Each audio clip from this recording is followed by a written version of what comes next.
Hi, welcome to my YouTube channel. I'm not a therapist at the moment, I'm not a medical professional, but I have experience of hypnotherapy, Reiki and readings over many decades, and I tend to speak from my own experience. If you've got any comments to add, then please do so.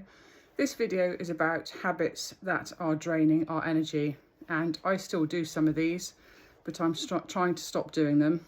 So number one, and I know this is social media, but it's a media channel, but spending too much time scrolling on social media and looking at social media can drain your energy. And I'm trying to do it just a couple of times a day. So check in with social media once or twice a day. Some days there might not be time to do that.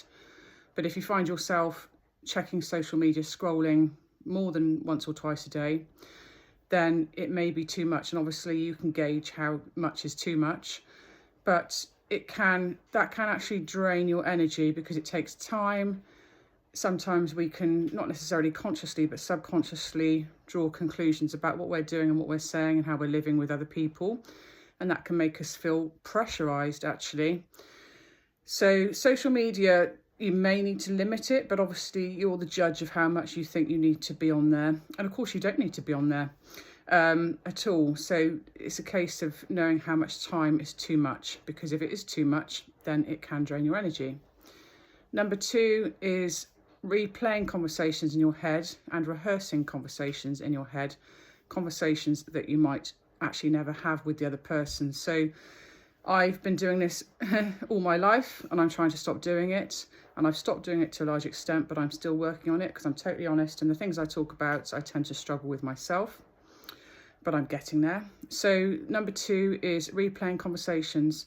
Conversations where the conversation hasn't gone very well, conversations where you feel you've been the victim or they've been abusive and you wished you'd done it differently.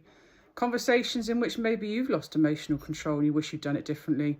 Conversations that were heart-wrenching.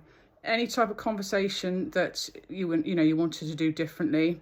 If you keep replaying that in your head, that is very, very energy draining and it doesn't actually achieve anything and it can become very addictive. So, and the other thing that I still do very occasionally, but I try and stop doing it, and I used to do it a lot, is rehearsing conversations in my head with somebody else if I want to talk to them about an issue or talk about something in the past or talk about anything, but it tends to be emotionally based conversation. I will rehearse in my head, but 95% of the time, if not more, I never actually have those conversations. And that's something a lot of people do, rehearse conversations in their heads that they never actually have.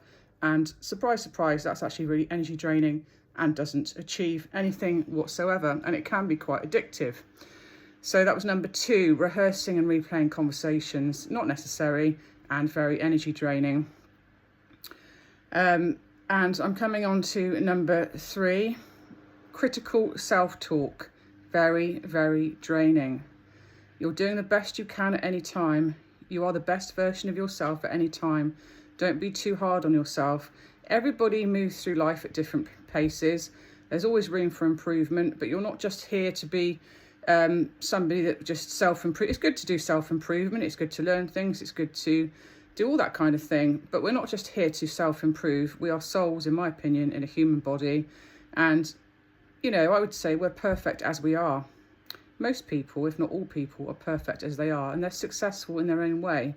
So self-improvement, constantly wanting to self-improve, to learn things, study things, feeling that you're not good enough. And I've certainly been down this road many a time. That's very, very energy draining. Number four, comparing yourself to others. I don't really do this so much anymore. I think I did, if I'm honest, in the past. Comparing yourself to others, what they're doing, what they're achieving. I don't really do it anymore because everybody's on a different path and there will always be people deemed by yourself even or others that are more successful, more financially well off, more talented. There will always be people that you feel are better than you, and there will always be situations where you feel that you're doing but maybe better than other people, but it's all a bit of an illusion because we're all moving at different paces. There shouldn't be any room for envy or comparison, but comparison is very energy draining. And we can often find we're doing that. I don't do it anymore. I think I did many moons ago. I would compare myself to other people, but it's a road to nowhere. It's very energy draining. Stay in your own lane. Comparisons with other people are very, very draining. So try and stop doing that. the next one, number 5. The word narcissist is probably overused, but I'm going to use that word, but also maybe toxic people. If you can't, that's obviously very energy draining, having communications, and very often their family members or their ex-relationships. Very energy draining to still have conversations and relationships even with people that are very toxic. But if it's an ex and you have children together, it could be almost impossible to go no contact. And with certain family members, if there's enablers and other people trying to get you to still see them, speak to them, and they're making it very difficult, can be really difficult to go no contact.